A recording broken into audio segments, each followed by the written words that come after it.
Have you ever wondered which division would be a better choice for you? I might be able to help.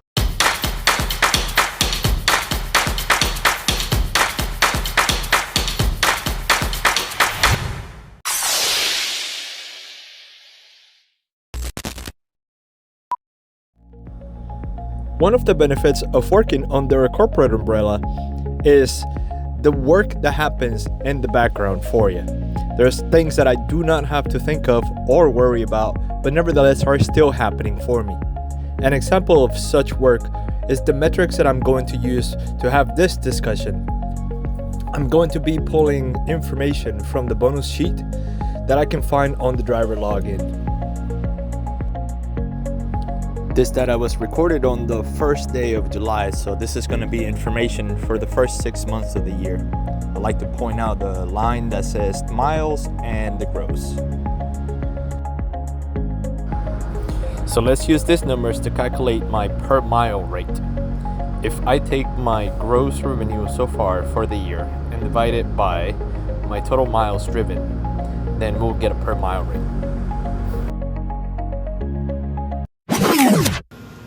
Wait a minute. Did that just show that I'm making over $2.80 a mile? That can't be right. Because if I look at it through my pay statements, then it shows a very different number. Let's zoom in into a singular load and focus on the breakdown on the per mile pay. I'm talking about these numbers right here. So if we just focus what is showing on the screen and we do the math, then a more realistic average should be closer to $2.35, not what we saw earlier. Keep in mind that this average is going to fluctuate throughout the year because stuff like the fuel surcharge goes up and down based on the national average.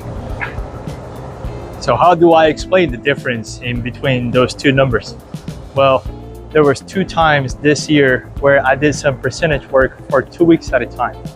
And if you add that up, it comes out to about a month of time frame where I was doing about 500 miles a week, but still coming out on a similar pay each week. So there are going to be times during your year that you're going to do some percentage work and that's going to affect your gross revenue, as well as the once in a while times when you get that additional pay for something like detention or maybe a layover here and there. It's just additional income that is going to affect your gross, but it's not based on the mileage pay. So there is going to be a difference between what your mileage rate is and your gross.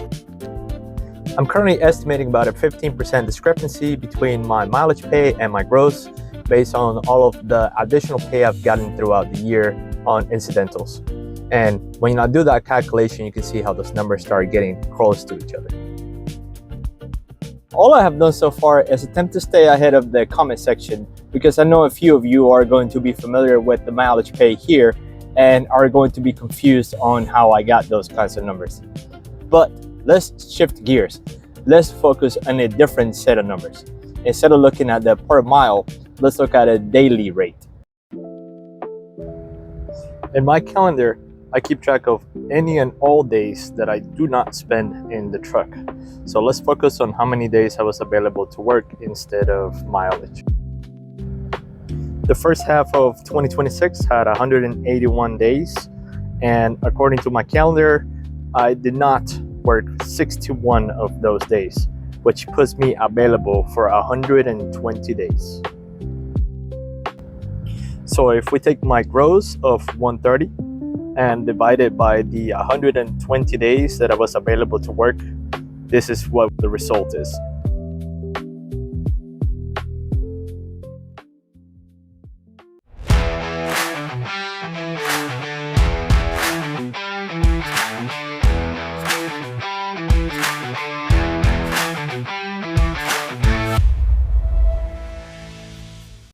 Here we go, the reason why you clicked on this video. For the hopper division on the first half of the year, I'm looking at 130 gross with around 46,000 miles, which brings my mileage pay to about $280. On a daily rate, I'm looking at about $1,080 a day based on my activity for the year so far. I've given myself a 15% discrepancy based on how my year has gone and puts my actual mileage paid closer to 240.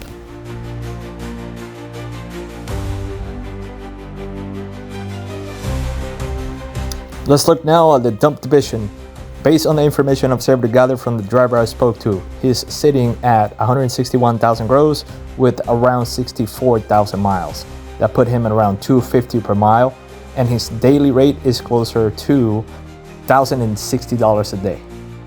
I was unable to get an accurate description on his discrepancy, so I'm giving him a 5%, which is conservative, and then that puts his actual mileage rate closer to 240.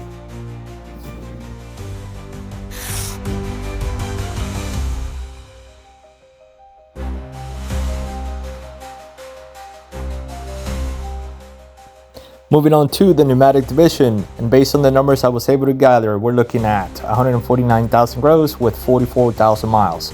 When we do the mileage breakdown, it gives us a really high number. This is partially surprising, but not really, because from what I understand, this division gets a lot of pay on detention, so it's clearly going to make this number high. Now, we break it down on a daily rate. We're looking at just under $1,000 a day. After my conversation with this driver, we arrived at the conclusion that he is hovering around 15% discrepancy between his mileage pay and his gross. So when we do the math based on that, then his actual per mile pay gets closer to around $290 a mile.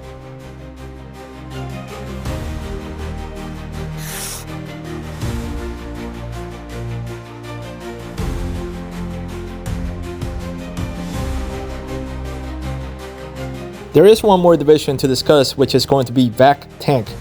It is inside of the pneumatic division, but it's something different. I am no expert, so I don't know much about it, but what I do know is that the pay is different. So because of this, we're going to discuss numbers on the vac tank.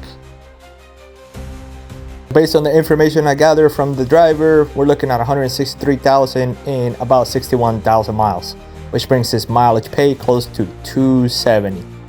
When we break it down on a daily rate, he is looking close to $1,300 a day. I also gave him a 5% discrepancy because I was unable to gather correct info on him, and that brought his actual per mile pay closer to $250. You may pause the video here at any time and look at all of the numbers. Well, now that you have seen the numbers, the reality is you cannot make a choice on which division just based on income. There's a lot more involved with that decision, and a big part of it is going to be on lifestyle choices. This job is dependent on what type of trailer you're pulling. So what kind of preference do you have when it comes to the job you're going to be doing on your day-to-day? That's going to influence that decision as well. If something like home time has a lot more weight behind it, then you're going to make your decision based on that. The end-of division has a lot more flexibility, a lot more freight options. So depending on where you live, could be home every weekend or every other weekend. Versus the pneumatic tank division, those guys are out a minimum of 3 weeks. Other things to consider are the initial cost of getting into one of the divisions, or the ongoing wear and tear on the equipment just because of the job responsibilities that are different.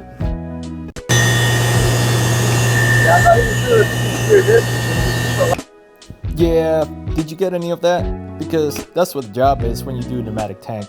It's going to be loud like this most of the times, and it's going to require a lot of additional equipment and additional idling time on your vehicle.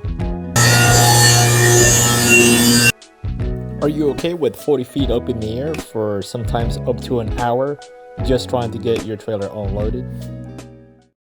The wet kit in the end-of division is right at $5,000 plus tax, and that is held out $225 a week, interest-free until it's paid off.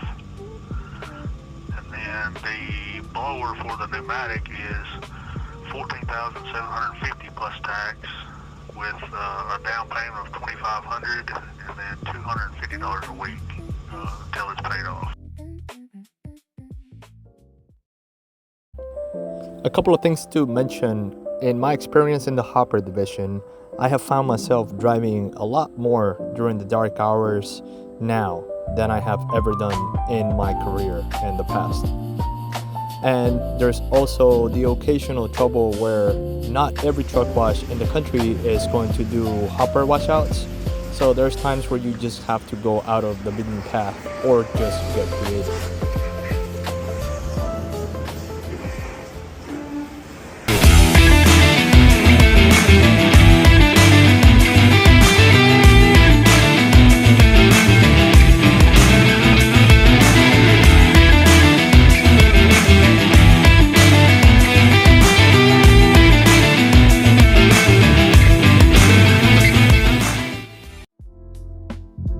This whole thing started because I was curious and asked a question. And once I gathered the information, I figured, why not just put it all into a video format and share that information with some of you guys that may have similar questions. So now that everything is put together, my conclusion is, once again, you cannot just make a decision about which division would be the better choice for you without considering more than just the income. My hope is that this information is helpful to you, whether you're already a driver here or you have thought about what it would be like. I will be leaving a link in the description for the driver portal. That way you can look at your own numbers in case you were curious. I'm looking forward to having the discussions with you guys about what your numbers look like. Thank you for your time and catch you on the next one.